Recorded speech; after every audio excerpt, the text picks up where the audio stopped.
Welcome to the lecture series of Mobile Computing and Wireless Communication. I am instructor Ms. Alpa Rupala. So today we are again continuing with our topic spread spectrum. Our today's topic, first of all, what is spread spectrum we have learned earlier, types of spreading technique, in which we had learned regarding to the FHSS in previous lecture. Then we will learn regarding to the DSSS in this lecture, and then after example on DSSS. So basically type of spreading technique, as we have discussed earlier, in spread spectrum modulation, averaging type and avoidance type. According to the averaging type, we are having DSSS, that is direct sequence spread spectrum. According to avoidance type, we are having frequency hopping spread spectrum, chirp, time hopping spread spectrum, and hybrid. So in previous lecture we had learned regarding to the frequency hopping spread spectrum in detail. Now the direct sequence spread spectrum. You can see in diagram that at the transmitter side we are having our user data into bits. So first of all, our user data is into the bits. Next, we are giving the chipping sequence. In the DSSS, we are having some special kind of chipping sequence to which our original data will be XORed. So our original data will be XORed according to the chipping sequence. So this is our spreaded signal. Okay, original data with the some chipping sequence, this is our spreaded signal. Now this spreaded signal will be given to the modulator and it will be given to the channel for the transmission. So ultimately this chipping sequence will be very private to the transmitter and receiver, and we are using this chipping sequence in the basically code or data itself. Okay, we are coding with the chipping sequence. So this technique is the most secure one because we are using a chipping sequence which is dedicated to the transmitter and receiver only. So this spreaded signal which is being transmitted according to the transmission channel will be received at the receiver. So the same whatever sequence we have followed at the transmitter side, like first of all XOR operation and then after modulation. So at receiver side, first of all we will demodulate our signal. Then after we will XOR our signal, demodulated signal with the same chipping sequence which were used at the transmitter side. So the same chipping sequence. Then after we need to use integrator to combine all the data which is XORed by the chipping sequence at the time of transmission. So ultimately we need to combine that all data. So this is known as basically integrator, and the XOR operation and integrator collectively known as corrector. After that we can give this signal to the band pass filter for the cancel outing the noise, and then after we can have our original data back. So this corrector mechanism is very much important in DSSS. So we can see that yes, this chipping sequence is also known as the spread code.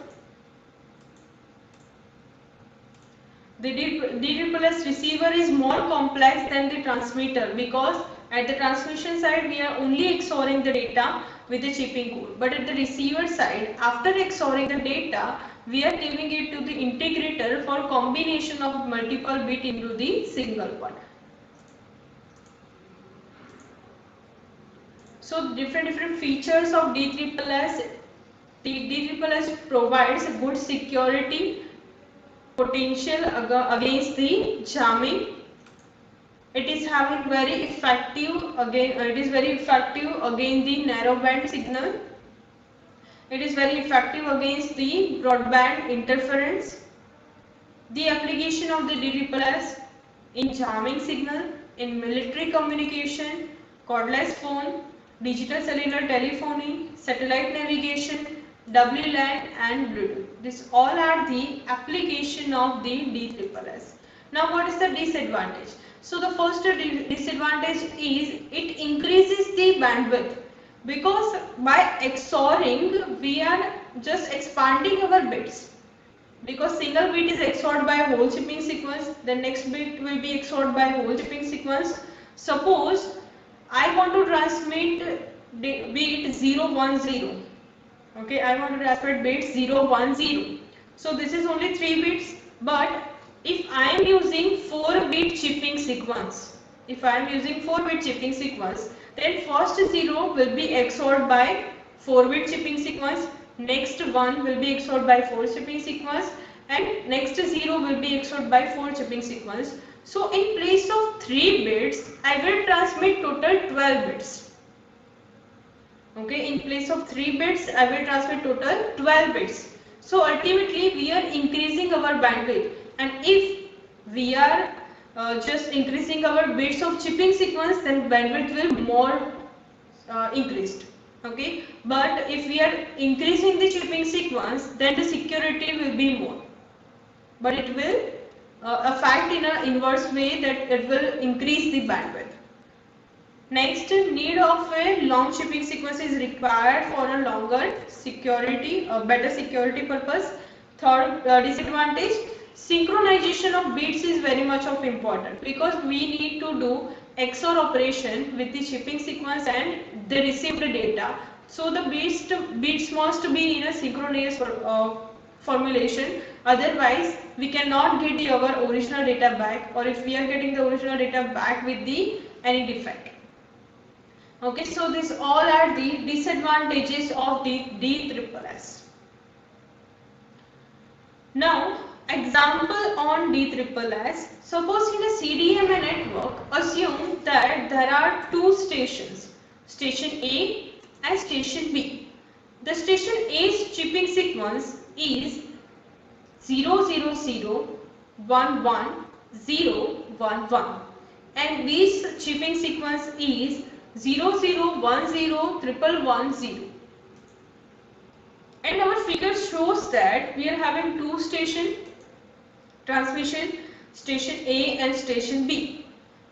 The signal S1, the sequence or transmission signals S1 is represented as 10. That means A station is sending 1 bit, bit 1, and B station is sending bit 0. Station A is sending bit 1 and station B is sending bit 0. And in signal S2 or transmitted signal S2, we are having station 1 is sending bit 0 and station B. Station A is sending bit 0 and station B is sending nothing. So ultimately what we are having two signals. Signal A, signal S1 and signal S2.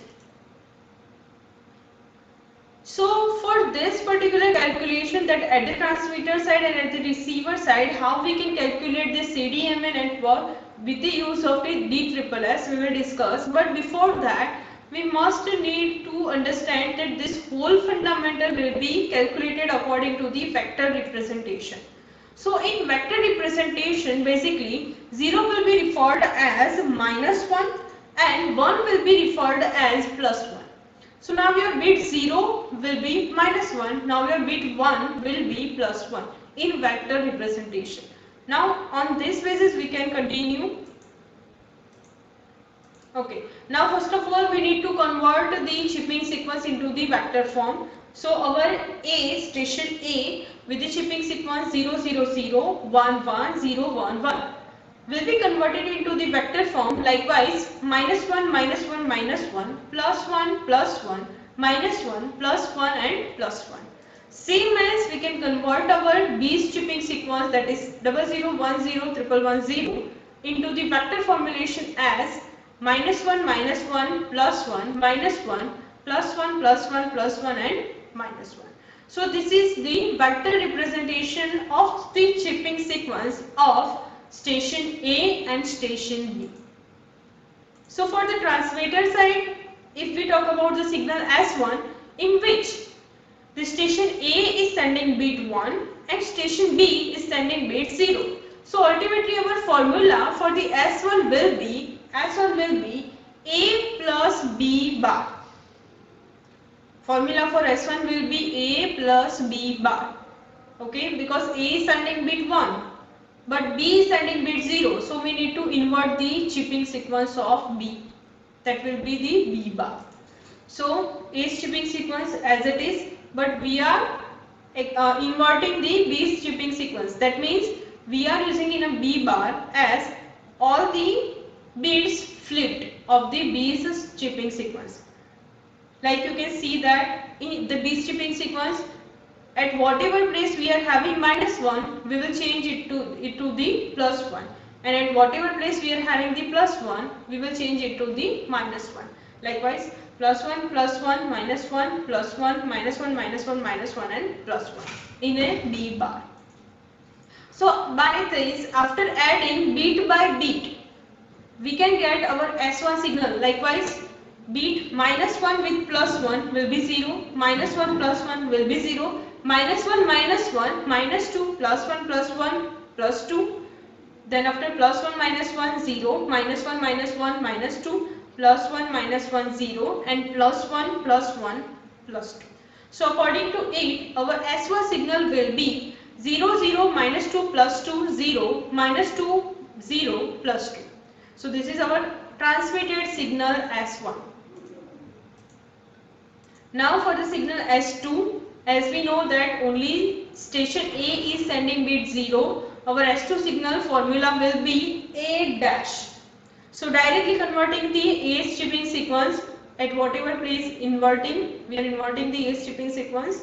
Whatever place we are having the -1, it will be replaced as +1. So ultimately we can have our S2 signal as +1 +1 +1 -1 -1 +1 -1 and -1. So this is the S2 transmitted signal. Now at transmitter side, full process is completed, right? Two signals were need to be sent. We have sent the two signals. Now at the receiver side. Now at the receiver side for station A and signal S1, we need to multiply both the signal S1 into A. We are having the S1 signal, we are having the chipping sequence of A. Now we need to multiply it. So after multiplication, 0 multiplied by -1 0, 0 multiplied by -1 0, -2 multiplied by -1 +2, +2 +1 +2, 0 +1 0, and like so on. So ultimately this is what our combined signal of S1 into A. Now we need to add all the values in the vector form. Okay, so ultimately 0 + 0 + 2 + 2 + 0 + 2 + 0 + 2. Ultimately we are having total 8. Okay, total 8. +2 + 2 + 2 and +2, total 8. But our chipping sequence, number of bits in our chipping sequence is again 8, so we need to divide it by 8. Okay, total number of bits in a chipping sequence, we need to divide the available value by 8. So answer is +1. So that means bit 1 was sent at the transmitter side for station A from the signal S1. So the same formula for the signal S1 and station B, S1 into B, we are multiplying both the vectors, and we are having the value as a total addition value as a -8. We can divide it by 8, so ultimately it is -1. That is the bit 0 was sent. Same as for signal S2 and station A, S2 into A. Okay, ultimately we are having total addition of all the bits as -8 divided by 8. So ultimately bit 0 was sent. So like this we can calculate the CDMA network by the DSSS technique. Okay, now next we can have a practice example for this particular diagram for station A, B, C, D. Okay, and the signal S1, S2, S3 and S4. We need to calculate it for transmitter and receiver both the side. So we have discussed in detail DSSS and then after example on it. So thank you. We will meet in our next lecture.